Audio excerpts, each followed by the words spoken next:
And the reason Kim Possible Thunderbird from the outside, moving up by the rally show master.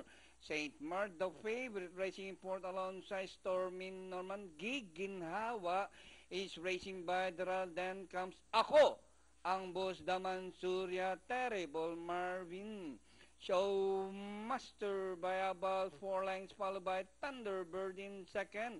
Moving up, Kim Possible in between runners, rushing up St. Mark by the Giginhawa alongside Stormy Norman. Ako, ang boss Damansura, Terrible Marvin. Showmaster by about 2 lengths, Thunderbird, Stormy Norman. Kim Possible racing import by the Rally Pip is St. Mark, the favorite as they race the final corner. Showmaster by linking up Thunderbird on the outside. St. Mark moving up by the rail. Showmaster, Thunderbird to grab the lead. Thunderbird, Showmaster once again firing grab for the lead. Showmaster, Thunderbird, Thunderbird, Showmaster, Showmaster, Thunderbird, and fire close between Thunderbird, Showmaster, then comes St. Mark, Kim Possible, Giginhawa.